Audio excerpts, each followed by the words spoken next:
ओम शांति। तो आज एक बहुत अच्छा विषय पर चर्चा करेंगे। समर्थ विचार, सकारात्मक विचारों का पुरुषार्थ में महत्व। क्योंकि विचार बीज है, हमारे पुरुषार्थ का संकल्प बीज है। क्योंकि संकल्प से शब्द बनते हैं, संकल्प से वृत्ति बनती है, संकल्प से दृष्टि बनती है, संकल्प से व्यवहार बनता है। सारा खेल संकल्प का है। अगर बीज ही मेरा कमजोर है, संकल्प मेरे कमजोर है, निगेटिव है, मेरा व्यवहार निगेटिव, मेरे बोल निगेटिव, मेरी दृष्टि निगेटिव, मेरा सब कुछ निगेटिव। इसीलिए संकल्प को समर्थ बनाना ये बहुत आवश्यक है। जिसके संकल्प निगेटिव व्यर्थ, उस घर में लक्ष्मी वास नहीं कर सकती, वहाँ बरकत नहीं आ सकती। उस घर के पानी के मटके भी सूख जाते। जिसके संकल्प निगेटिव है, वहाँ के पानी के मटके भी सूख जाते हैं। आपस में संबंधों में कड़वाहट आते हैं, हमेशा खिटपिट रहते हैं। जीवन की सारी समस्याओं का कारण निगेटिव वाला देवता नहीं बन सकता। आज हम देवता थे, अच्छे थे। कब थे? जब हम पॉजिटिव थे, सकारात्मक थे। तो आज हम यहाँ कैसे पहुंच गए? निगेटिव बनते बनते पहुंच गए। इसीलिए अब मुझे सत्युग में जाना है तो क्या बनना है? हमेशा पॉजिटिव।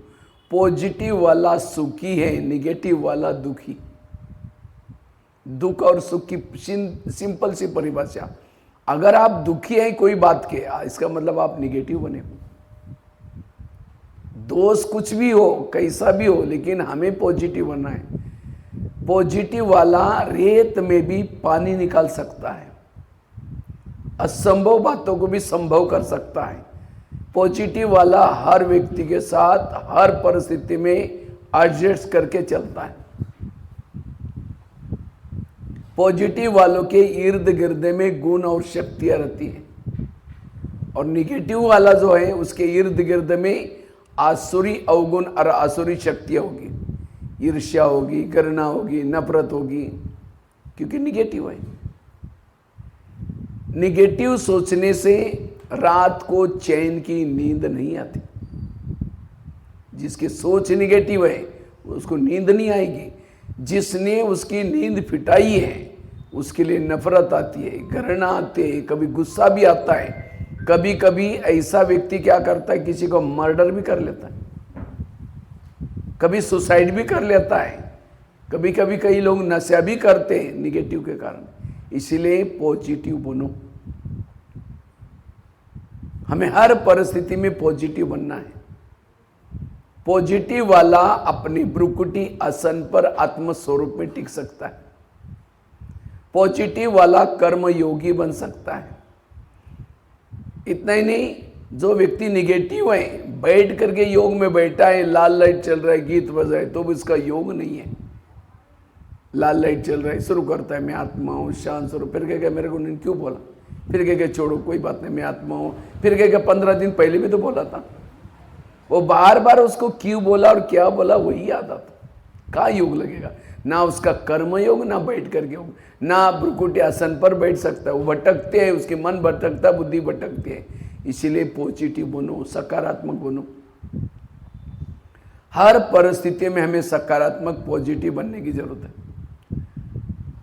निगेटिव वालों के दिमाग में प्रमाण से ज्यादा विचार चलने से दिमाग गर्म हो जाता है और उसका मानसिक रूप से वो थक जाता है। जो मानसिक रूप से थक जाता है, शरीर भी उसका थक जाता है।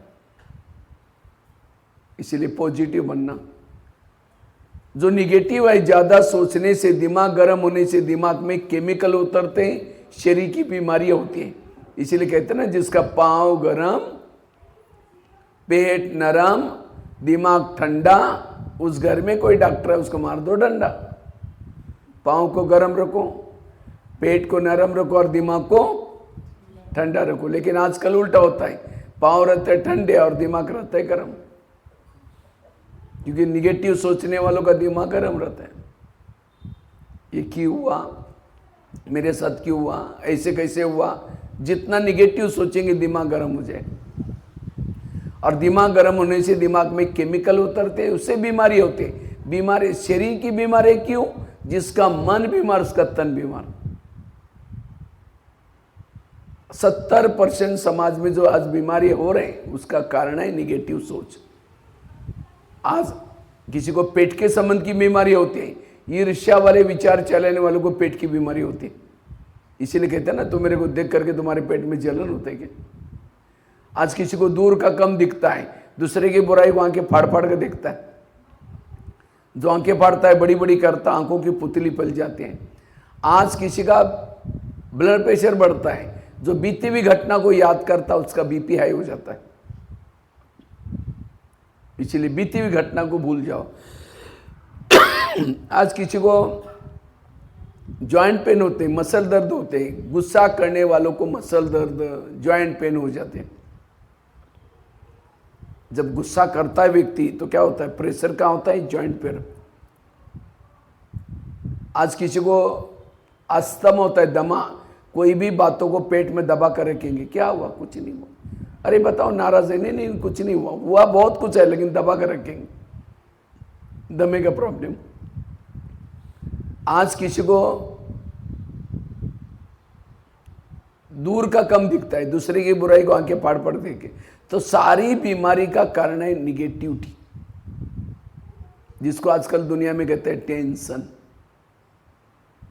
टेन मतलब कितना, 10, और सन मतलब बच्चे। टेंशन मतलब 10 बच्चे। किसी के 10-12 बच्चे हैं, माँ बाप शांति से बैठेंगे, कहेगा पापा जी मुझे कपड़े चाहिए, उसको भगा दूसरा कहेगा पापा जी मुझे परीक्षा की भी देनी है। जितने बच्चे उतनी समस्या भी, इसीलिए कहते हैं छोटा परिवार सुखी परिवार। तो हमारे बच्चे कौन से अनेक संकल्प विकल्प चलाएंगे, निगेटिव सोचेंगे, और जितना निगेटिव ज़्यादा सोचेंगे फिर शाम को शांति से बैठेंगे, वही निगेटिव सोच आपको हिलाते रहेंगे, पापा जी मम्मी जी। इसलिए संकल्प को कम पैदा करो, जितने जिसके संकल्प कम है वो सुखी है। इसलिए और खास तो भले पैदा करो संकल्प, लेकिन कैसे, पॉजिटिव। अब दुर्योधन जैसा बच्चा पैदा हुआ, खुद को तो दुखी बनाया, पड़ोसी वालों को भी दुखी बनाया।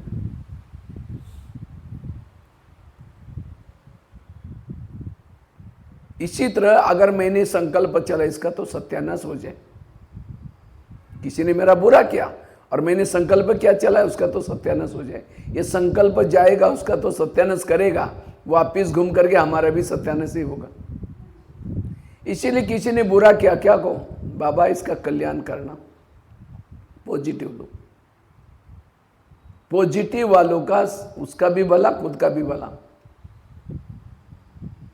आज किसी को स्पॉन्डिलाइटिस होता है, सर्वाइव, रास्ते में जा रहे सब्जी लाने के लिए जा रहे मार्केट में, वो क्या करती है, वो क्या करता है, इधर उधर देखने वाले को स्पॉन्डिलाइटिस होता है। फिर डॉक्टर के पास जाएंगे, कहेंगे डॉक्टर जी मुझे मेरे गले में कुछ अकड़न हो रहे, तो डॉक्टर चेक करता कहता आपको स्पॉन्डिलाइटिस हुआ। इसका इलाज करके डॉक्टर एक बड़ा सा पट्टा पहनाता है, तो पट्टा लगेगा 6 महीना, ना इधर देखेंगे ना इधर देखेंगे, सीधा देखते चलना पड़े। आज किसी को डायबिटीज होते, शुगर कोई मीठा खाने से नहीं होती। शुगर का कारण टेंशन। क्या टेंशन, मैं इसकी सास हूँ, मैं इसका पति हूँ, मैं इस घर का मालिक हूँ, मैं इसकी माँ हूँ, इसको मैंने पढ़ाया लिखाया छोटे से बड़ा किया। जब इसकी शादी हुई अपनी पत्नी का मानता है, मुझे नहीं पूछता। विभिन्न प्रकार की आजकल की निगेटिविटी, शुगर पैदा होगी, स्पॉन्डिलाइटिस हुआ। इसीलिए बाबा कहते हैं ये ब्रह्मा कुमारी इसका केंद्र क्या है, एक हॉस्पिटल कम यूनिवर्सिटी। किस चीज़ का हॉस्पिटल है, मन को ठीक करने वाला। आपके यहाँ इस एरिया में बहुत सारे हॉस्पिटल होंगे, लेकिन किसी ने मन को ठीक करने वाला हॉस्पिटल खोला है। और मन से ही तन की बीमारी होती है, इसीलिए मन को पॉजिटिव। आज उस हॉस्पिटल में तो दवाई लो, उसके साइड इफेक्ट भी होंगे, लेकिन यहाँ की जो दवाई है मुरली के पॉइंट, इसे कोई साइड इफेक्ट भी नहीं है। नो साइड इफेक्ट, और उसके लिए कोई प्राइज भी नहीं। अगर किसी को बहनें बुलाती है किसी को सेंटर पर, तो क्या बोलते हैं, बहन जी हमको टाइम का है, क्या बोलते हैं, हमको टाइम ही नहीं। ठीक है, यहाँ नहीं आएगा तो कोई ना कोई गुस्सा करेगा, निगेटिव सोचेगा, टेंशन में आएगा, कोई अपराध करेगा, जेल में जाने का टाइम है। यहाँ नहीं आएगा, कोई ना कोई गलती करेगा, अपराध करेगा, कोर्ट में जाने का टाइम है। कोर्ट के सामने देखो 200, 250, 500 लोग बैठे रहते, सारा दिन बैठे रहते। ये नहीं कहते कि हमको टाइम नहीं है, वकील जी या काम करो ना, हमको टाइम नहीं है, वहाँ बैठना पड़ेगा। यहाँ नहीं आएंगे, कोई बीमारी हो जाएगा, हॉस्पिटल में देखो सारे हॉस्पिटल भरे पड़े, उसके लिए टाइम है। यहाँ नहीं आएंगे, कोई अपराध हो गया, पुलिस स्टेशन में जाने का टाइम है। ब्रह्मा कुमारीज में आओ, कहीं जाने की जरूरत नहीं पड़ेगी। ताली तो बजाओ। ऐसे जगह पर आओ, ना पुलिस स्टेशन जाने की जरूरत ना जेल में जाने की जरूरत है, ना कोई हॉस्पिटल में जाने की जरूरत है। और ये जो जगह मैंने गिनाई, पुलिस स्टेशन, हॉस्पिटल, कोर्ट कचहरी, ये सारी जगह जेब काटने वाली जगह है, पैसा बर्बाद करने वाली जगह है। इसलिए आज पॉजिटिव बनने की जरूरत है। पॉजिटिव सोच आत्मा का भोजन है। जैसे गाड़ी के अंदर पेट्रोल डाल दो, वही पेट्रोल का पाइप ड्राइवर के मुंह में डालो तो क्या हो जाए। गाड़ी का भोजन है पेट्रोल डीजल, और ड्राइवर का भोजन है सब्जी दाल रोटी चावल। इसी तरह शरीर गाड़ी है, और इस शरीर का भोजन क्या है, सब्जी दाल रोटी है। तो 3 बार हम देते हैं, लेकिन इसकी जो आत्मा है इसका भोजन देते हैं ड्राइवर का, नहीं देते।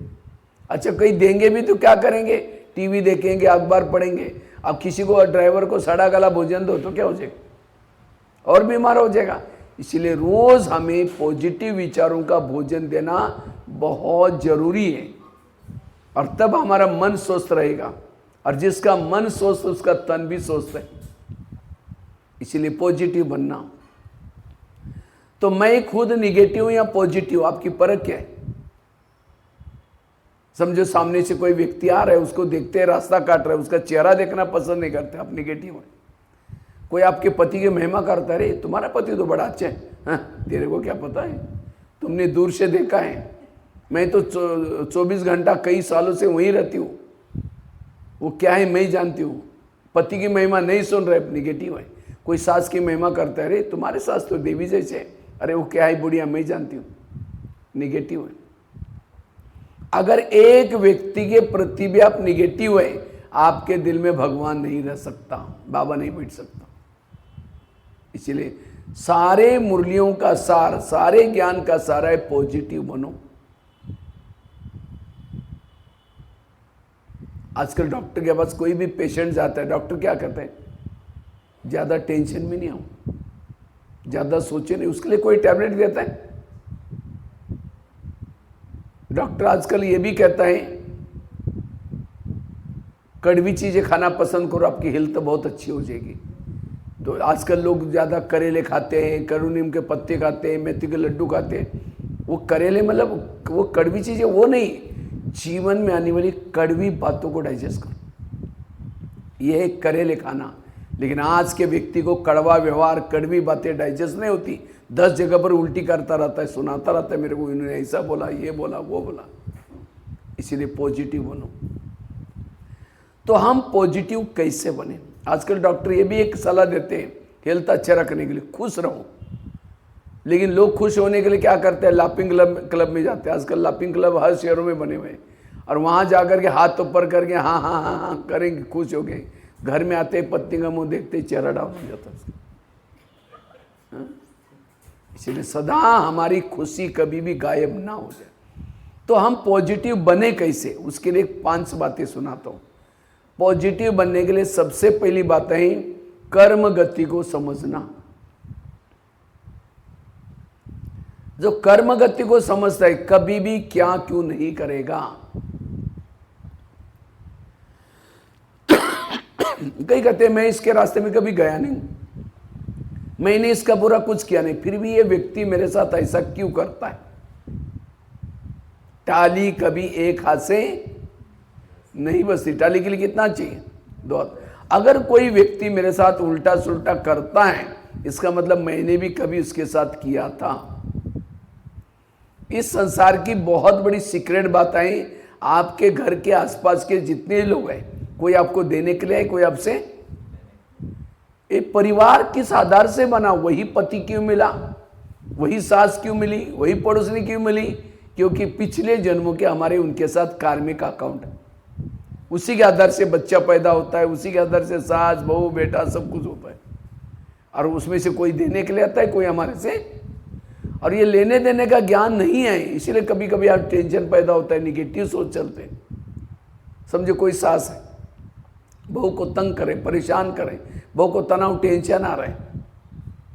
कई बार तो ऐसी बहू तो सुसाइड भी करते, कभी उसको सास को ही मार देते गुस्से से, क्यों करके, निगेटिव सोच करके।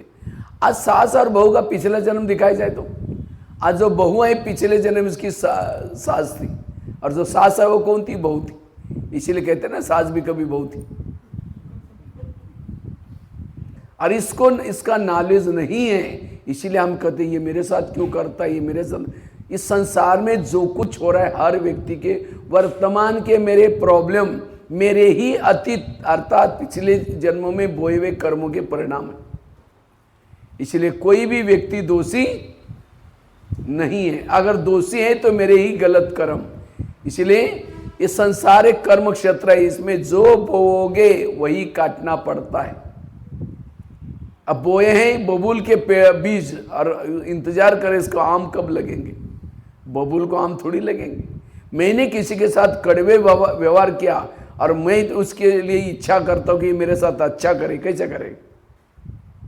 इसलिए कर्म गति को समझना, कर्मों से शरीर बनता है, संबंधी मिलते हैं, सब कुछ कर्मों से।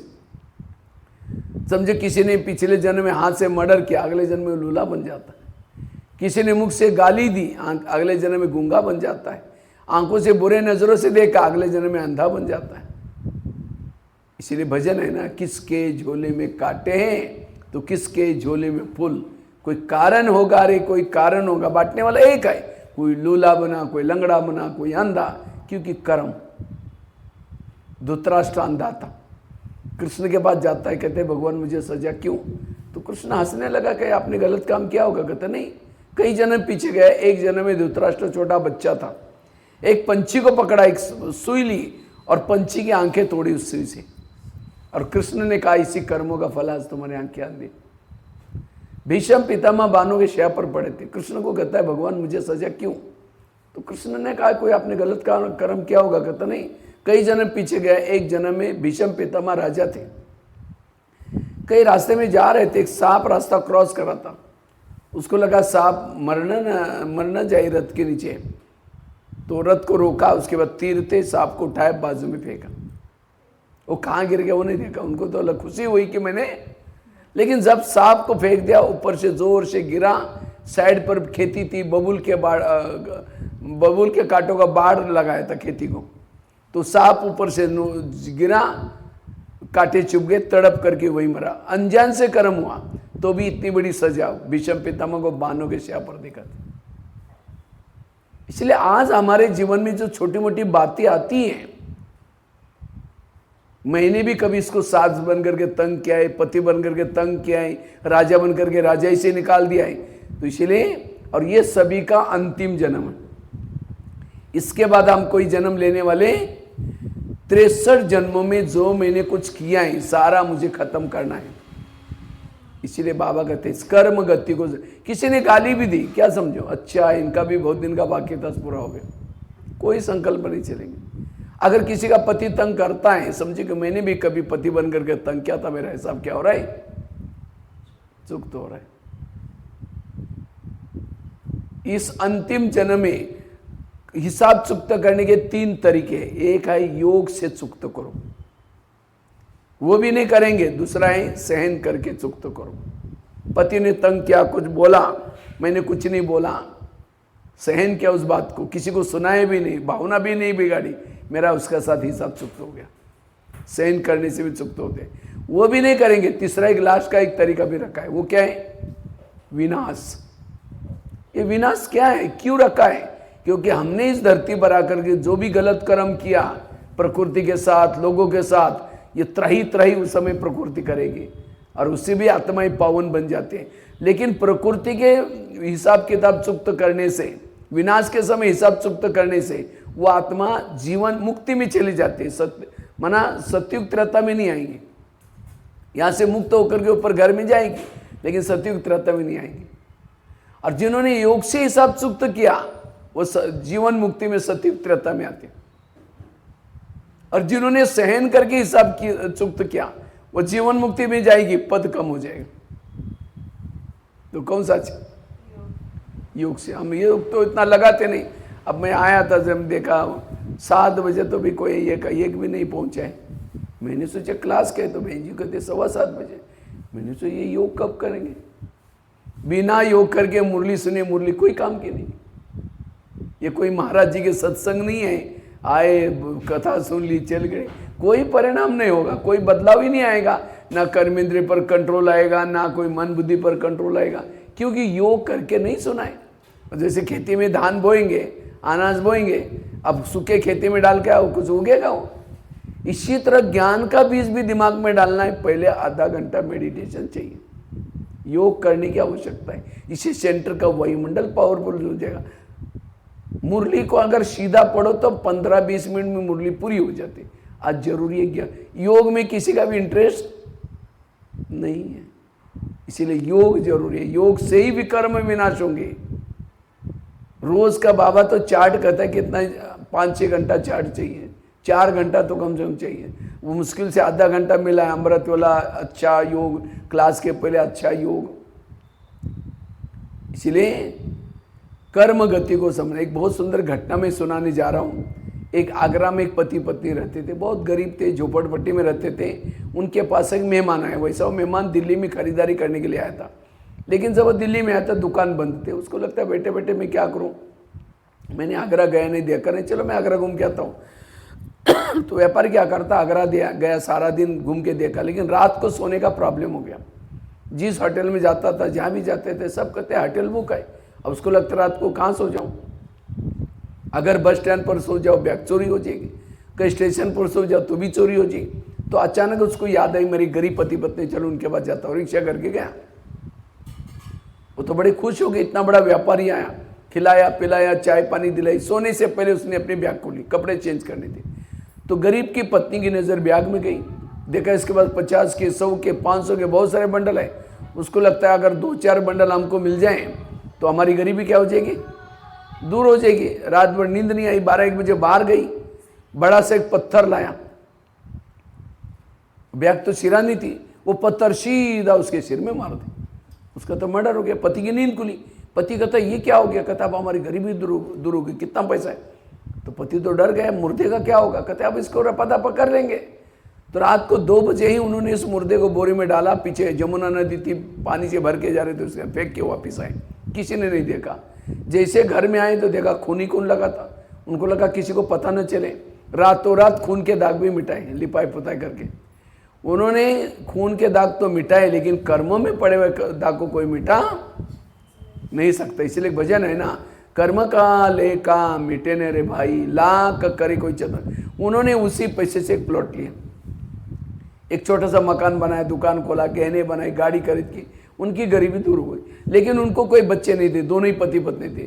कुछ साल के बाद एक बच्चा हो गया, और एक ही बच्चा था, खिलाया पिलाया, कलेक्टर बनना जितना पढ़ाया। लेकिन अचानक उस बच्चों को टाइफाइड हो गया। उनको लगता है बच्चों को कुछ नहीं हो जाए, बड़े से हॉस्पिटल में इलाज किया, अब कलेक्टर बनने वाला है।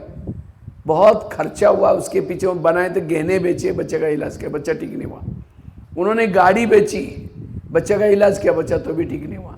दुकान चालू किया था, उसको भी बंद किया। उनको लगता है बच्चा ठीक हो जाएगा, दोबारा दुकान गाड़ी दोबारा लेंगे। लास्ट में मकान भी बेचिया और झोपड़पट्टी में चले गए। एक दिन वो बच्चा कहता पापा जी अपने को जो मिला तो पैसा खत्म हो गया, मैं जा रहा हूँ, बच्चा मर गया। तो बच्चा कौन था? वो जिस व्यापारी को मारा था।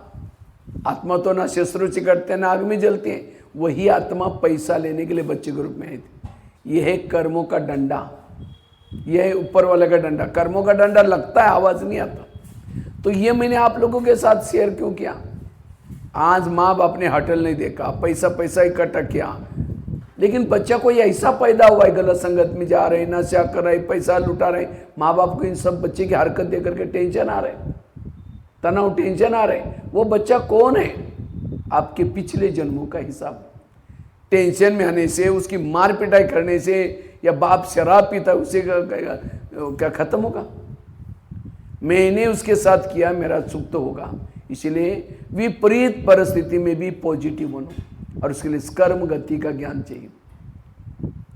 कई कहते नहीं भाई जी, इस दुनिया में बड़ा अन्याय हो रहा है, हमारे घर के पास इतना भ्रष्ट व्यक्ति, इतना गलत काम कर रहा है, भगवान उसका ही घर भर रहा है। अगर हम ईमानदार रहेंगे तो हम बहुत पीछे रहेंगे।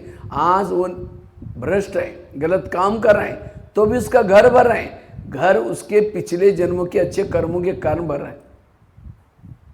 अब गलत बीज बो रहा है, एक दिन उसका फल भी उसको मिलेगा। भगवान के घर में देर है लेकिन अंधेर, इसलिए किसी को देख करके आप गलत व्यवहार मत करो। आज कई कहते हम ओम शांति में जाते हैं, ब्रह्मा कुमारी में जाते हैं, तो भी हमारे जीवन में प्रॉब्लम क्यों? लोग भी बोलेंगे ओम शांति में जाते, कहते भगवान पढ़ा रहे हैं, फिर भी इनके जीवन में कितने प्रॉब्लम है। ओम शांति में कब से आ रहे हैं? 1 साल, 2 साल, 3 साल, पिछले जन्म में थे ओम शांति में। अब उस समय जो गलत कर्म क्या छुमंतर हो गया? ओम शांति में आने के बाद भी मेरे जीवन में कोई प्रॉब्लम है, मेरे पिछले जन्मों के हिसाब है। मुझे कभी भी अपने विश्वास को कम नहीं करना।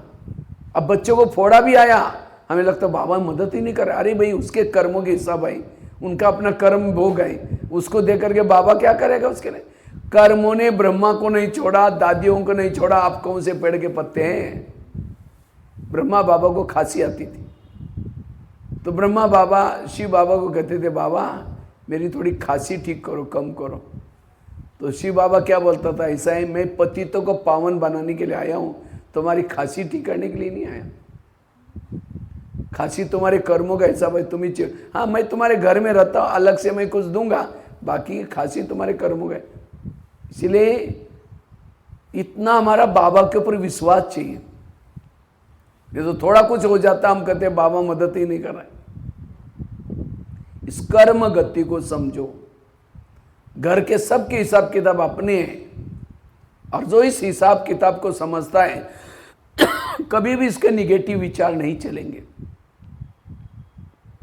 दूसरी बात है, अगर संकल्प को पॉजिटिव बनाना है, सकारात्मक बनाना है, ड्रामा को पसंद कर लो। जो बाबा ने आपका ड्रामा बनाया उसको पसंद कर लो। तो सभी को अपना अपना ड्रामा पसंद आया। जिस गली में रहते हो, जिस घर में रहते हो, जिस पति के साथ रहते हो, जो बच्चे मिले, या कभी कभी कहते क्या बाबा मेरा ड्रामा बनाया, पति भी तंग करता है, पड़ोसी भी झगड़ा करते हैं, बच्चे भी ठीक नहीं, मेरा शरीर भी हेल्थ खराब है, तो मेरा ड्रामा थोड़ा बदल देना। क्योंकि बाबा डायरेक्टर है और आप कौन है? एक्टर है। कोई एक्टर को कोई एक्टिंग पसंद नहीं तो बदल भी सकता है। तो किसको किसको अपना ड्रामा बदलना है? हाथ खड़ा करो। 1 2, किसको बदलना है? बदलना है। अगर ड्रामा को बदलना है तो ये जो ड्रामा बना है बाबा मिला है वो भी बदल जाएगा। तो अच्छा, जिनको पसंद है वो हाथ खड़ा करो, जिनको ड्रामा पसंद है। मरा हुआ हाथ ऐसा। अगर पसंद हो तो दोनों में हाथ ऐसे उठनी चाहिए। क्यों? अगर ड्रामा को बदल देंगे तो ये ड्रामा भी समझो, अगर आपके जीवन में कोई विघ्न ना होते, समझो कोई माता जी का, जब भी क्लास में जब भी आते हैं ना, हमेशा मोबाइल को साइलेंस में रखना होता है।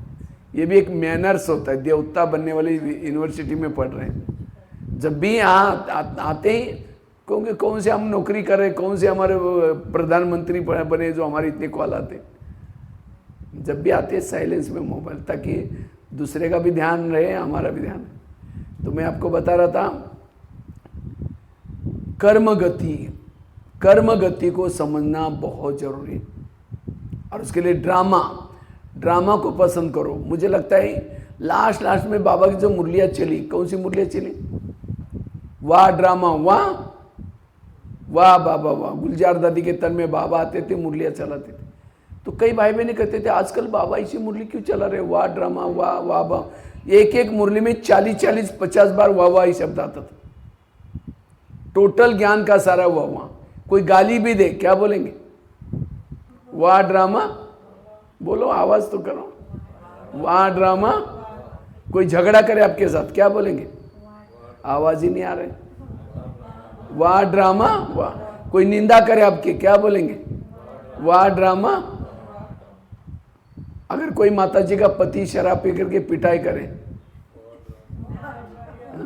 उसको क्या बोलना है, अभी तो चुप हो गए।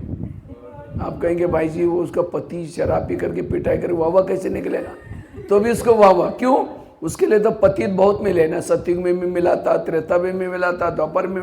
सतयुग का पति तो बहुत अच्छा था, ना शराब पीता था, ना मारता था, ना पीटता था, सोने के महलों में रहता था, पुष्पक विमान था, देवता था। लेकिन उस पति के कारण बाबा थोड़ी मिला इसको। और अभी का पति शराबी है, मारता है, पीटता है, उसके कारण कौन मिला है। तो उस माता के लिए सतयुग वाला देवता वाला पति अच्छा है, अभी का पति अच्छा है। इसलिए संगमयुग का पति भी अच्छा, संगमयुग की सास भी अच्छी, संगमयुग का शरीर भी अच्छा, संगमयुग का सब कुछ अच्छा। हमें किसी को छोड़ने की जरूरत नहीं, ना पति को छोड़ना है, ना घर को छोड़ना है, ना अपनी सोच को बदलो। इनके कारण मुझे क्या क्या मिला है। इसीलिए बाबा कहते हैं ड्रामा को पसंद कर लो। वैसे तो हम 3 बाप के बच्चे, बाप कितने हमारे, माँ कितने हैं, देखो माँ ही पता नहीं हमारी कितनी है, हमारी 4 माँ टोटल। ब्रह्मा, क्यों ब्रह्मा, क्योंकि बाबा के मुख से हमारा जन्म हुआ है, इसलिए ब्रह्मा। मम्मा वो पालना करने वाली है। तीसरी लौकिक माँ जिन्होंने जन्म दिया है, स्थूल शरीर दिया है। और चौथी है ड्रामा। 4 माँ के बच्चे हैं। 4 माँ के बच्चे दुखी कैसे हो सकते हैं। और माँ तो माँ होते हैं, माँ कभी भी बच्चे का बुरा, जानवर की माँ भी बच्चे का बुरा नहीं करती, ये तो इंसान की माँ है, वो बुरा कैसे करेगी। और चारों में से भी महत्व क्या है, ड्रामा। पूरा 4 युगों में गोदी में लेके चलती है। बच्चा बीमार है तो माँ उसको दवाई पिलाती है, दवाई कड़वी है, बच्चा नहीं पीता, बार बार मुंह से निकलता है। माँ क्या करते हैं, उसके दोनों हाथ जोर से पकड़ेगी, चम्मच टूसेगी। तंग नहीं कर, उसका प्यार है, कड़वी दवाई जाएगी, कई बीमारी उसकी ठीक हो जाएगी। इसी तरह ड्रामा की कोई सीन हमें अच्छी नहीं लगती, पसंद नहीं आई, तो भी ड्रामा उसको रिपीट करता है, क्योंकि उस बातों में हमारा कल्याण है। तो ड्रामा की हर बात को क्या करो, डाइजेस्ट करो, क्यों क्या नहीं करो। और जिन्होंने ड्रामा को पसंद किया व्यर्थों से मुक्त है, निगेटिव से मुक्त है। हर बात में वह वक हो। सतयुग में भी सास मिली थी, कभी झगड़ा नहीं करती थी, देवी थी, लेकिन उस सास के कारण बाबा थोड़ी मिला है। और अभी के सास भले झगड़ा लो है कैसी में, उसके कारण कौन मिला है, बाबा मिला है। सतयुग में भी बच्चे मिले, वो कभी मोबाइल नहीं देखते थे, कभी सब कहना मानते थे, अच्छे थे, राजकुमार थे, लेकिन उन बच्चों का कारण बाबा थोड़ी मिला है। सतयुग में भी पति मिला था। सतयुग का पति दिल्ली में रहता था, कुंज गली में, और संगमी का पति तेलंगाना में, हैदराबाद में, सिकंदराबाद में रहता है। तो ये वाला पति अच्छा है, वो अच्छा है। इसीलिए हर घटना को पसंद कर लो। इनके कारण मुझे कौन कौन मिला। समझो कोई माताजी का पति तंग ना करता, परेशान ना करता, वो माताजी को इधर बुलाते ज्ञान सुनने के लिए, क्या बोलते, बहन जी हमारे घर में बड़ी शांति, नहीं चाहिए तुम्हारा ज्ञान। उस पति का धन्यवाद, तंग क्या, परेशान क्या, इसलिए मंदिर में गए, भक्ति की, भक्ति करते करते ज्ञान मिला, यहाँ चले, और ज्ञान में चलते चलते सतयुग में गए। इसलिए हर घटना के पीछे कल्याण है। इसलिए ड्रामा को पसंद करो। और संगम युग में महान भाग्यशाली कौन है, जिनके जीवन में विघन ज्यादा, समस्या ज्यादा, परिस्थिति ज्यादा, वो बड़े भाग्यशाली। कुंती के सामने कृष्ण जाता है और कुंती को पूछता है तुमको क्या वरदान चाहिए, सोना चांदी जो भी मांगो, मैं तुम्हारे भक्ति का फल देने के लिए आया हूं। कुंती क्या बोलते, मुझे सोना चांदी नहीं चाहिए, मुझे जीवन में समस्या चाहिए। तो कृष्ण कहता है तुम क्या मांग रहे, तथास्तु, तुम्हारी जो भी इच्छाएं पूर्ण हो जाए। फिर कहा कि तुमने समस्या क्यों मांगी, कहते समस्या होगी, आप सदा मेरे साथ में रहेंगे, और आप मेरे साथ में रहेंगे, यही मेरा सौभाग्य। तो जिसके जीवन में समस्या और प्रॉब्लम है, कौन याद आएगा, बाबा, दिल से बाबा याद आएगा। इसलिए कभी कभी मुरलियों में बाबा बांधेली माताओं को याद करता है। बांधेली माताओं का पद ऊंचा है, क्यों? जब पति तंग करता है, परेशान करता है, उनको कौन याद आता है? बाबा। और जितना दिल से बाबा याद आएगा उसका पद भी ऊंचा है। और जिन माताओं को पति तंग नहीं करता, बहुत प्यार करता, उन माताओं का योग किसे लगाए? पति से। कहीं कि मेरा पति बड़ा अच्छे, कभी तंग नहीं करता। अब जिसका योगी पति से लगा उसका पद कुछ भी नहीं होगा। तो पति तंग करने वाला चाहिए, प्यार करने वाला चाहिए? कहने का मतलब जीवन की समस्या ही हमें अच्छाई की तरफ लेके दे। इसलिए कभी भी विघ्नों से घबराना। अगर आपके जीवन में विघ्न आ रहे हैं मतलब आपका भविष्य अच्छा बनने जा रहा है। इसलिए विघ्नों से बच्चा जितना पेपर ज़्यादा देता है उतना उसको नौकरी भी अच्छी लगती है। और पेपर देते समय वो रोएगा, मम्मी मुझे टीचर मारता, मुझे नहीं जाना। मम्मी प्यार करेगी, ठीक है बेटा छोड़ दो। पेपर ही नहीं दे तो भविष्य भी खत्म। इसलिए विघ्नों से कभी घबराना नहीं है। तो दो बातें बताई। अगर मुझे संकल्पों को बचाना है, समर्थ बनना है, पॉजिटिव रहना है, पहली बात बताई कर्म गति को समझना। दूसरी बात बताई ड्रामा को पसंद करना, वाह ड्रामा हुआ। तीसरी बात है अगर संकल्प को समर्थ पॉजिटिव बनाना है, व्यर्थों से बचना है, उसके लिए जो हुआ अच्छा हुआ, जो हो रहा अच्छा, जो होगा वो भी। सारे गीता का सार है जो हुआ अच्छा हुआ, जो हो रहा अच्छा, जो होगा वो भी। कई बार हम कहते हैं ये मेरे साथ ऐसा क्यों हो रहा है, ये मेरे साथ ऐसा क्यों करता है। No question, no correction, no quotation, मन चुप। एक रामायण की घटना सुनाता हूं। राम राजा बनने वाला था, लेकिन रात में आकर के मंथरा ने कई को दो चार उल्टी बातें सुनाई। तुम्हारा बेटा भी तो है, तुम अपने बेटे को छोड़ करके राम को राजा बना रहे। और ये बातें सुन करके राम को राजा बनाने के बजाय उसको कहाँ भेजा? 14 वर्ष वनवा में भेजा। सीता गई, लक्ष्मण गया, तीनों भी घर से चले गए। इसी वियोग के कारण दशरथ ने प्राण त्यागा। खाने का प्रॉब्लम, सोने का प्रॉब्लम, घास में सोए। किसके कारण? मंत्रा के कारण। तो मंत्रा को जो भी देखेगा उसकी भावना अच्छी चली बुरी चली। मैं खुद जब रामायण देखता था, मंत्रा काला सा ड्रेस बन करके डंडा लेकर स्क्रीन में आती है, मैं कहता इस बूढ़े को उसको नहीं देखना। मुझे मंत्रा का पार्ट बिल्कुल अच्छा नहीं लगता था। छोटे छोटे बच्चों को जंगल में भेज दिया। लेकिन एक दिन जब मैंने सोचा तब पता चला मंत्रा ने राम के साथ जो किया वो अच्छा किया। अगर रात में ना आती तो राम क्या बन जाता? राजा। राजा बनता तो जंगल में नहीं जाता। जंगल में नहीं जाता सीता की चोरी ना होती। अगर सीता की चोरी ना होती रावण को ना मारता। रावण को ना मारता राम की महिमा कोई नहीं गाता। राम की महिमा किसके कारण? मंत्रा के कारण। इसी तरह हर एक के ऑफिस में, घर में, आसपास में, पड़ोस में भगवान ने एक दो मंत्रा रखी। लेकिन आज हम तनाव, टेंशन, परेशान उसी मंत्रा से। हमारे जो संकल्प चलते उसके कारण। लेकिन राम के मंत्रा ने राम का भला क्या? आपकी भी मंत्रा क्या करने वाले? भला ही करने वाले। इसलिए पॉजिटिव रहो। हाँ, वो मंत्रा जब देखती भी है, किसी से बात भी करता, हमें लगता है मेरी बात जरूर करें। वो हंसती भी लगता है मुझे भी देखकर जरूर हंस रहे। और यही हमारा निगेटिव है। इसलिए कोई कुछ भी कहता है हमेशा पॉजिटिव रहो। हर परिस्थिति में पॉजिटिव बनो। जो हुआ अच्छा हुआ, जो हो रहा। अगर राम के जीवन में मंत्रा ना आती, ना हनुमान, ना अंगद, ना ऋषि, ना मुनि, कोई नहीं मिलते। किसके कारण मिले? मंत्र। आज हमें बाबा मिला, दैवी परिवार मिला, दीदी दादियां मिली। किसके कारण मिली? आज तक की मंत्राओं के कारण। तो आज तक जिन्होंने तंग किया, परेशान किया, एकांत में बैठ करके उन सबको धन्यवाद दो। आप लोगों ने तंग किया, हमारा बहुत अच्छा हुआ, लेकिन 5000 साल के बाद तंग करने के लिए जरूर आना। ये है दुआई देना उनको। नहीं तो उस मंत्रा को देखते हम चेहरा ऐसा करते, बात नहीं करते, ये क्या है? वो खुथड़ी देवता बनेंगे। इसलिए हर परिस्थिति में पॉजिटिव रहो। हर परिस्थिति में सकारात्मक बनो। जो हुआ अच्छा हुआ, जो हो रहा अच्छा, जो होगा वो भी अच्छा। 3 बातें सुनाई और आपको शॉर्ट में 2 ही बातें सुना कर पूरा करना। चौथी बात है, अगर हमें व्यर्थों से बचना है, पॉजिटिव बनना है, रोज सवेरे अपने दिनचर्या में 3 चीजें करो। एक अमृत वेला का योग अच्छा करो। दूसरा, रोज क्लास के पहले आधा घंटे का योग करो। और तीसरा, रोज की मुरली यहां करके सुनो। जो ये 3 चीजें करता है व्यर्थों से मुक्त है। आज हमारे व्यर्थ क्यों आता है? ये 3 बातों की कमी। अमृतवेला का योग, क्लास के पहले योग, और तीसरा रोज की मुरली। तो अमृतवेला कौन कौन करता है? हाथ खड़ा करो।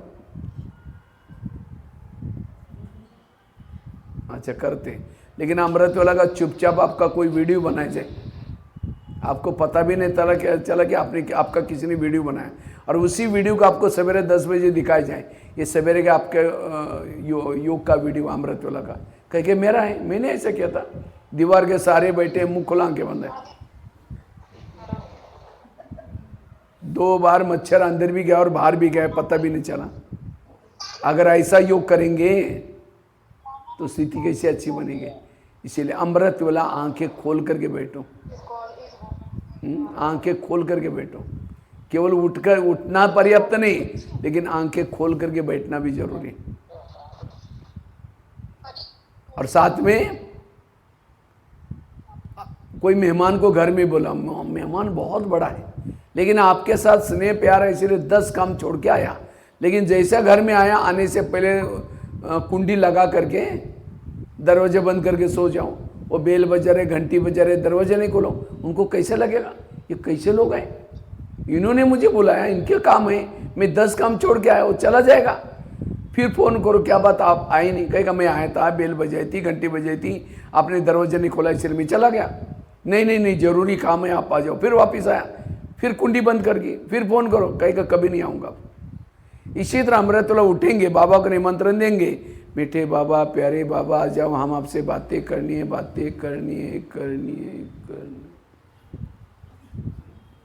बाबा को तो बुला है दरवाजे खिड़की, तेरे द्वार खड़ा भगवान, भगत भर ले जो भगत तुम शांति हो गया। इसलिए आंखें खोल करके बैठो, और केवल खोल के भी नहीं, कोई घर में मेहमान आए उसके चेहरे की तरफ देखते रहो। वो कहेगा फोन क्यों किया था? तो कई भाई बहने अमृतवेला उठेंगे और उठ करके क्या करेंगे, बाबा के फोटो की तरफ देखते रहेंगे, झूमते रहेंगे, फिर देखेंगे घड़ी में, अच्छा और 15 मिनट देखना है, फिर और 5 मिनट देखना है। बात नहीं करे, केवल घड़ी को देख रहे हैं। कोई मेहमान के सामने करो ऐसा, देखो योग में बाबा से बातें करो, तब आत्मिक स्थिति बनेगी, लगन में मगन हो जाएंगे। और जब आत्मिक स्थिति बनेगी, योग अच्छा लगेगा, तो सारा दिन निगेटिव से मुक्त रहेंगे, व्यर्थों से मुक्त बनेंगे, संकल्प नहीं चलेंगे। इसलिए अमृतवेला का योग अच्छा चाहिए। कई तो क्या करते हैं, मैं आत्मा हूँ, शांत स्वरूप, शक्ति स्वरूप, शुरू करेंगे, मैं आत्मा हूँ, शांत, अब जा रही चांद सूरज तारंगन प्यार, वहाँ जाकर झुटका लगा देंगे। अब तारंगन के पार जाकर कोई झुटका लगे, नीचे हड्डी गुड्डी टूट जाएगी, इतना ऊंचाई पर जाकर। एक कुमारी ने मुझे क्वेश्चन पूछे, कहते भाई साहब मैं अमृतवेला उठती हूँ, लेकिन परम धाम में ऊपर नहीं जाती हूँ। हमने कहा क्यों? कहते उसी समय हमारे घर के ऊपर बहुत अंधेरा होता है। अमृतवेला अंधेरे में भूत थोड़ी पकड़ेगा। उसका शरीर क्लास में रूम में बैठा है, रूम बाहर गेट को भी ताला लगा हुआ है, शरीर को परम धाम में थोड़ी जाता है, मन बुद्धि जाते। देखो कैसे कैसे। एक कुमार कहता है भाई साहब मैं अमृतवेला उठता हूँ, उठता ही नहीं, मेरी नींद ही नहीं खुलती। हमने कहा क्यों? कहता नींद ही नहीं खुलती। हमने कहा अलार्म लगाए करो। कहता लगाता हूँ, लेकिन सुनाई नहीं पड़ता। हमने कहा क्यों? कहता मैं सोने के लिए परमधाम में जाता और अलार्म तो धरती पर बजता है, मेरे बेड पर होता है अलार्म।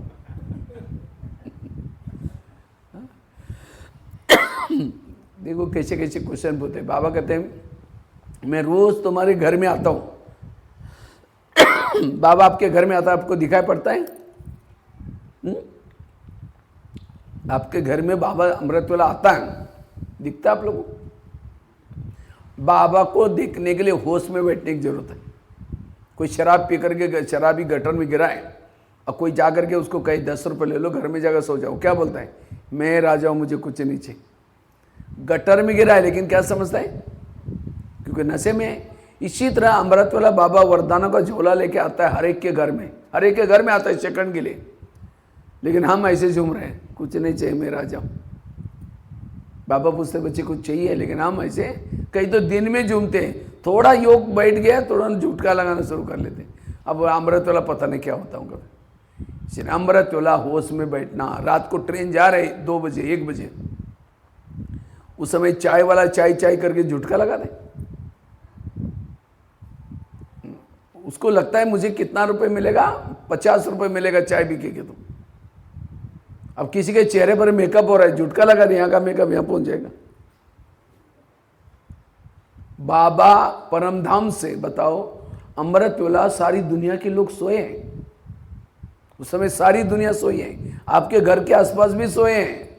आपका गेट भी बंद था तो भी भगवान आपका भाग्य बनाने के लिए घर में घुस गया और आपको उठाया चुपके से, और उठा करके क्या करा, आपके भाग्य में लिख रहा है। क्या लिख रहा है? मैं तुमको 21 जन्म पे सोने के महल दूंगा, पुष्पक विमान दूंगा, ये दूंगा, ये लिख रहा है। वो लिख रहा है, लेकिन हम झुटका लगा रहे। इसीलिए कहावत बनी है, जब भगवान भाग्य में लिख रहे थे क्या सो रहे थे क्या? इसलिए उसको धन्यवाद तो दो, बाबा आप कितना दूर से आए, बाबा मेरे लिए कितना आप कष्ट ये किया। इसलिए अमृत वेला जागृत होकर के अमृत वेला करना, और जिसकी अमृत वेला अच्छी, सारा दिन आत्मिक स्थिति, और जिनकी आत्मिक स्थिति अच्छी वो व्यर्थों से मुक्त है, कोई निगेटिव संकल्प नहीं चलेंगे। इसलिए अमृत वेला अच्छी करना है। और क्लास के पहले योग, क्लास कितना बजे होता है यहाँ? हाँ 7:15, लेकिन योग कितना बजे चलता है? 6:45 दो। हाँ चलो, अब जो योग ही नहीं किया, मधुवन का भी नियम है, मधुवन में मुरली चलते हैं 7 बजे, लेकिन सब लाल लाइट चालू करके काफी भाई बहने पहुंच जाते हैं। आधा घंटा कल से परिवर्तन करना। कल से आप आकर के बिल्कुल 6:45 बजे, मैं कोई एक सेंटर पर गया था, मुझे वंडरफुल लगा। उनका 6 से 6:30 योग चलता है, 6:30 से 6:45 तक मुरली चलती। जैसे मैं गया क्लास फुल, तो मैंने कहा बहन जी मैं आने वाला नहीं भाई साहब, हमारा रोज जैसे 6:45 बज जाता है उनका हॉल का दरवाजा बंद करते, उसके बाद बीच में कोई नहीं आएगा। क्योंकि प्रिंस प्रिंसेस का कॉलेज मैं देखता था, मैं जिस स्कूल में पढ़ता था, तो टीचर क्या करता था, प्रेयर जैसे प्रेयर की घंटी बज गई स्कूल का दरवाजा बंद। जो बच्चे लेट आते थे, बाहर आते थे, बाहर खड़ा होते थे, चाहे टीचर हो चाहे। उसके बाद जब प्रेयर हो गए, बच्चे गए, प्रिंसिपल खुद वहाँ जाता था, पूछता था क्यों लेट आए बताओ। किसी के पंक्चर हुआ, कुछ हुआ, छोड़ देता, किसका कोई कारण नहीं, इतनी पिटाई करता था, बच्चा दोबारा कभी प्रेयर मिस नहीं करता। तो हमारा भाई प्रिंसिपल यहाँ घूमता है, भले दिखता नहीं, लेकिन जैसे 6:45 हो गया वो चक्कर लगाता है। कोई तो कंघी कर रहे हैं, कोई अभी भी वो रिक्शा ढूंढ रहे, कोई क्या कर रहे हैं। इसलिए बिल्कुल हमें आधा घंटे का योग करना जरूरी है, तब आपके अंदर परिवर्तन आएगा। अन्यथा कोई कितनी भी मुरली सुनो, कोई परिवर्तन का आधार क्लास, संगठन का योग कब मिलता है? आप लोग कब मिलता है? क्लास के पहले। तो इसीलिए हमें क्लास के पहले आकर के आधा घंटे का योग करना है। उसके लिए कोई बहाना नहीं करना है। कमाई कितनी बड़ी ऊंची है, इसीलिए क्लास के पहले आधा घंटे का योग। और तीसरा, मुरली रोज यहां सुनना। कहाँ सुनना है? यहाँ। कई आजकल ऑनलाइन में सुनते हैं, जो ऑनलाइन में मुरली सुनते हैं उनकी पूजा भी ऑनलाइन से हो जाएगी, उसके मंदिर में कोई नहीं आएगा, क्योंकि आप भी बाबा की मुरली नहीं सुनी। इसलिए एक बार ब्रह्मा बाबा को दादियों ने पूछा था, बाबा त्रेतायुग वालों के लिए पढ़ाई का प्रबंध आप क्या करेंगे? त्रेतायुग होते वो भी 33 करोड़ होंगे ना, इतना मधुबन में हॉल बनाना पड़ेगा, 33 करोड़ के लिए हॉल, रहने का व्यवस्था, अकोमोडेशन। बाबा ने कहा कि नहीं बच्चे, त्रेतायुग का प्रबंध मैं आगे चल करके करूंगा। अब केवल क्लास के रेगुलर 9 लाख स्टूडेंट बनाओ। और अब बाबा ने पीस ऑफ माइंड में टीवी, फेसबुक, व्हाट्सअप चालू किया। किसके लिए? त्रेतायुग वालों के लिए। तो आपको त्रेता में जाना है, सत्युग में जाना है? तो सत्युग वाले की पढ़ाई कहाँ होगी? यहाँ आकर के पढ़ेंगे। एक भील था, एकलव्य, गुरु द्रोणाचार्य के पास आया, कहते मुझे नंबर 1 चाहिए, मैं अर्जुन से भी होशियार हूँ। कहा कि तुम्हारे गुरु कौन है, इतना होशियार बन गए? कहते आप ही मेरे गुरु। कहा कि तुम मेरे पास कभी आए ही नहीं, चलो मैं दिखाता हूँ। एक जंगल में पुतला दिखाया, गुरु द्रोणाचार्य का पुतला था। कहता है देखो आप ही गुरु बना करके मैं ये कर पढ़ रहा हूँ। तो भी उसको नंबर 1 द्रोणाचार्य को नहीं दिया, किसको दिया? अर्जुन। अर्जुन सामने सिखाता, और वो कहाँ सिखाता? पुतले के सामने। ये peace of mind, TV, Facebook, WhatsApp, ये पुतला है।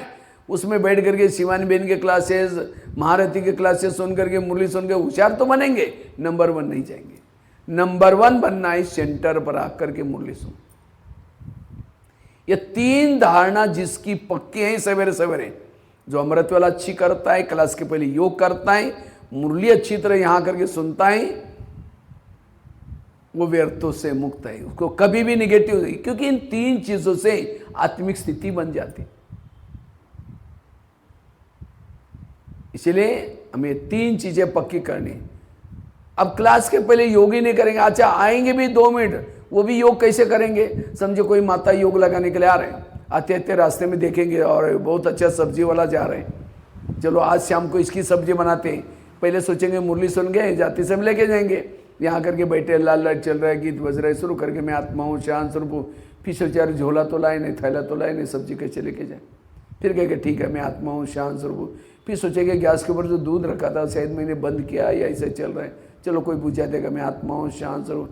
फिर सोचा रहे वो घर में तो मेहमान आने वाला था, मैंने सोचा था उसके लिए इडली बनाऊँ, लेकिन रात को तो भिगो ही नहीं दाल चावल, चलो कुछ और बनाने में आत्मा हूँ, शांत।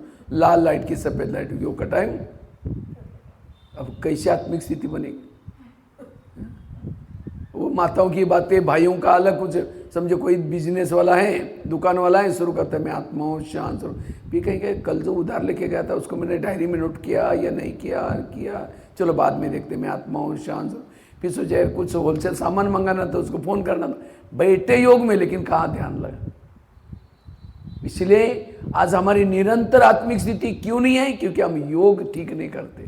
ध्यान में भी बैठने के बाद चेक करो कि मेरा ध्यान कहाँ भागता है। एक शिष्य था, भगवान के पास जाता है, कहता है भगवान, गुरु जी के पास जाता है, कहता है गुरु जी मैं बहुत भक्ति करता हूँ, दान करता हूँ, पुण्य करता हूँ, लेकिन मुझे कुछ अनुभव नहीं हो रहा है, ना आत्मा अनुभव, ना परमात्मा अनुभव, ना शांति का। गुरु जी हंसने लगे, कहते बात तो सही है, 3-4 दिन पहले मैं बगीचे में बैठा था, गुरु जी कहते हैं, तो वहाँ 5-6 युवा आए, युवाओं को प्यास लगी थी, तो गुरु जी ने कहा सामने कुआं है, वहाँ बाल्टी है, रस्सा है, जाकर पी के चले जाना। तो 5-6 युवा वहाँ चले गए, उन्होंने बाल्टी को रस्से से बांधा, कुएं में छोड़ा, पानी खींचा, नहीं मिला, दोबारा बाल्टी डाली, फिर खींचा, नहीं मिला, 10 बार वो बाल्टी डालते रहे, पानी खींचते रहे, नहीं मिला, छोड़ के चले गए। कुआं था, बाल्टी थी, रसा था, तो भी प्यासे गए। क्यों? बाल्टी को छेद थी। वो बाल्टी को क्या थी? छेद थी। वो तो कुएं के पास गए, आप कहाँ हैं? सागर के पास। अगर आपके पास बाल्टी भी है, मन है, बाल्टी, बुद्धि है, रसा, लेकिन अगर मन को छेद है, वेरा सोचने की आदत है, ना आत्मा अनुभव, ना शांति का अनुभव, ना सुख का अनुभव। जैसे वही कहावत है, अंधा पीस रहा है और कुत्ता बैठ के उसको खा रहा है। थोड़ा सा योग लगाया, अमृत वाला की, ये क्या, और सारा दिन निगेटिव सोचा, जो कमाए सब खत्म। इसलिए मन के छेद को बंद करो, वेरा सोचना बंद, तब समर्थ बन जाएंगे, शक्तिशाली बन जाएंगे, पॉजिटिव बन जाएंगे। 4 बातें बताई। पहली बात बताई, मैं बार बार रिपीट कर रहा हूँ, कर्मों की गुई गति। उसके लिए मैंने आगरा का एग्जाम्पल सुनाया, भीष्म की बात बताई, धृतराष्ट्र की बात बताई, दूसरी बताई ड्रामा को पसंद करो, वाह ड्रामा वाह। तीसरी बात बताई जो हुआ अच्छा हुआ, मंत्र वाली बात। चौथी कौन सी बताई? रोज 3 चीजें करना, अमृतवाला का योग, क्लास के पहले योग, और तीसरा मुरली। ये 3 चीजें जो पक्की करता है उसको किसी के दोष दिखाई नहीं पड़ेंगे, सब अच्छे नजर आएंगे, साक्षी होकर के रहेंगे, आत्मिक स्थिति रहेगी। 1-2 महिलाएं थी, एक महिला रहती थी 2 मंजिल पर ऊपर, दूसरी रहती थी नीचे के मंजिल पर। 2 मंजिल वाली रोज अपने घर के खिड़की से पड़ोसी के छत पर देखते, तो छत पर वो कपड़े सुखाते, उसके कपड़े देख करके पति को बुलाते हैं, कहते इसको कोई अक्ल नहीं, कितने गंदे कपड़े, कितने मैले, जाओ पूछ के आओ। पति कुछ नहीं बोलता, रोज 2 मंजिल वाली बुला करके पूछते हैं, जाकर पूछ के आओ। पति कुछ नहीं बोलता। एक दिन जब उसने खिड़की से देखा तो पड़ोसी के कपड़े अच्छे दिखने लगे, रोज कैसे दिखते थे? गंदे। तो उसी दिन पति को बुला के कहते आज इसको कैसे अक्ल लगी, कितना अच्छा तो लगे, जाओ पूछ के आओ। पति धीरे से मुस्कुराता और कहता है आज सवेरे सवेरे मैंने अपने घर के खिड़की के कांच साफ किए, शीशे साफ किए। समझ में आया? ताली नहीं बजी। उनकी खिड़कियां गंदी थी, इसलिए कपड़े कैसे दिखते थे? दोस्त क्या, पड़ोसनी का है, खुद का है? खुद का। जब खिड़कियां साफ की पति ने तो कपड़े कैसे दिखने लगे? इसका मतलब रोज वो कैसी धुलाई करती थी? वो साफ धुलाई करती थी। इतना दिन उसने व्यर्थ सोच करके टाइम वेस्ट किया। आकाश में थूकेंगे तो कहाँ आएगा अपने। इसी तरह हमारी भी खिड़कियां गंदी होगी तो सारे संसार का हर इंसान अच्छा, में गंदा क्यों दिखता है? क्योंकि मेरी खिड़कियां गंदी है। क्यों गंदी है? क्योंकि मेरा अमृत वाला ठीक नहीं है, क्लास के पहले योग नहीं करते, मुरली ठीक नहीं सुनते, और इसीलिए मेरी अंदर निगेटिविटी है। और जो निगेटिव है सब उसको निगेटिव, जैसा चश्मा पहले वैसे दुनिया दिखाई पड़ती है। जिन्होंने हारा पहना है दुनिया भी हारी दिखाई पड़ेगी। दुनिया हारी नहीं है, आपने चश्मा ऐसा। इसीलिए कोई भी व्यक्ति गलत नहीं है, वो अच्छा है, लेकिन आपका चश्मा निगेटिव है। इसलिए अपना चश्मा पॉजिटिव बनाओ, और उसका आधार अमृतवेला का योग, क्लास के पहले योग, और तीसरा रोज की मुरली। इसलिए रोज अपने खिड़की को क्या करो? तो कौन कौन साफ करता है खिड़की? हाथ खड़ा करो। खिड़की मतलब घर की नहीं, ऐसे ऐसे कर रहे हैं। घर की खिड़की की बात नहीं बोल रहा हूँ। ये तो अभी मैं नेपाल में गया था, 3 दिन की मेरी भट्टी थी, 3 दिन में पॉजिटिव के बारे में।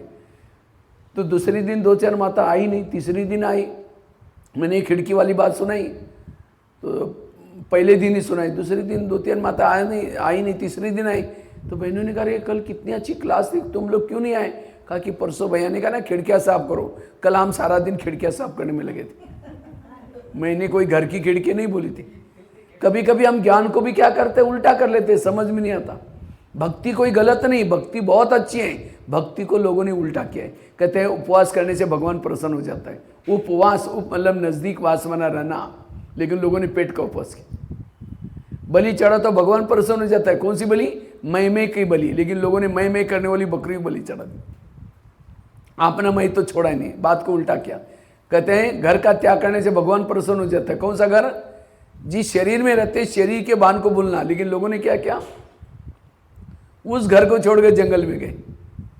अब जैसे दिवाली मनाते हैं, मनाते दिवाली मनाते, तो कैसे मनाते? दिवाली में क्या क्या करते हैं? घर की सफाई करते, और क्या करते हैं? दिए जलाते हैं। और आजकल तो बिजली वाली लड़ी आती है, पूरा घर के ऊपर छोड़ते हैं, ऊपर से नहीं। फिर शाम के समय या सवेरे अमृतवेला दिए जलाते, पूरा मोमबत्तियाँ या दिया। क्यों जलाते? लक्ष्मी आने के लिए। तो आई लक्ष्मी कभी? आई, और आएगी भी कैसी? लक्ष्मी का वाहन है उल्लू, और उल्लू को लाइट में दिखता ही नहीं। जिस दिन आप लक्ष्मी आने के लिए दिए जला कर रखे तो उल्लू कैसे आएगा बेचारा? पूरा घर में लाइट किया, और उसी समय गवर्नमेंट लाइट भी नहीं काटता। और अमावस्या के दिन दिवाली होती है। पूर्वजों ने अमावस्या इसीलिए रखी ताकि अमावस्या में कोई लाइट नहीं होती, उल्लू को इजीली सबके घर में पहुंच जाता। लेकिन हमने उसी दिन क्या किया? पूरा लाइटिंग इतनी लगाई, फिर फटाका बजाएंगे तो उल्लू घबरा करके और भाग गया वहां से। कहा कुछ किया कुछ। इसीलिए कभी कभी बाबा कहता है कुछ, हम करते कुछ है। इसलिए यथार्थ समझना। तो रोज अपने खिड़की को साफ करो। एक भाई था, 1 साल से ज्ञान में आता था, 6 महीने से। एक बार होटल में गया, समोसा मंगाया। समोसा जानते हैं ना, मैदे को बेल करके आलू भरते तलते उसको समोसा बोलते। तो 1 किलो समोसा मंगाया, मैदे का छिलका फेंकता है ऊपर से, और मसाला खाता है अंदर का। तो मैनेजर ने बोला तो मैदा पसंद नहीं करता? कहता पसंद तो करता हूँ, लेकिन आजकल मैं ब्रह्मा कुमारी आश्रम में जाता हूँ। उन्होंने कहा कि बाहर का नहीं खाना, इसलिए बाहर का निकाल करके मैं अंदर का खा लूँ। बाहर का मतलब दूसरे का हाथ का बना हुआ ना खाना। कभी कभी बाबा कहते बच्चे तुम आत्मा भाई भाई हो। तो कोई पति पत्नी ज्ञान में चलते, पत्नी पति को क्या बोलते? सवेरे मुरली सुनने के लिए आ रहे हैं तो क्या बोलते? भाई जी चलो जल्दी क्लास में, मुरली पूरी हो जाएगी। अगर ये कोई पड़ोसी नहीं सुनेंगे तो ये तो अपने पति को भाई जी बोलते। और कभी जाकर उनको ज्ञान सुना, हमारा ज्ञान बढ़ा, चाहे चलो ना, क्योंकि हमको टाइम ही नहीं। उनको टाइम में आने की इच्छा है, लेकिन उसी दिन की बात सुन ली थी, तब से बुद्धि में डाला है अगर इनके ज्ञान में चलेंगे हमारे पति को भाईजी बनाना पड़ेगा।